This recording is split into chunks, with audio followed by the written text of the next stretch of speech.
ఏ విజయం నీ కోసం నా కోసం ఎటు పోదురా నువ్వు చేసిన కష్టం ఎప్పటికైనా సొంతం రాదురా ఏ విజయం నీ కోసం నా కోసం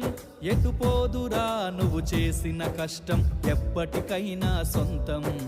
కాలంతో పయనించేవాడికి కానిది ఏముంది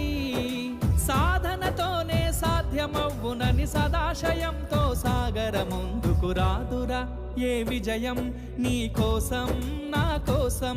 ఎటు పోదురా నువ్వు చేసిన కష్టం ఎప్పటికైనా సొంతం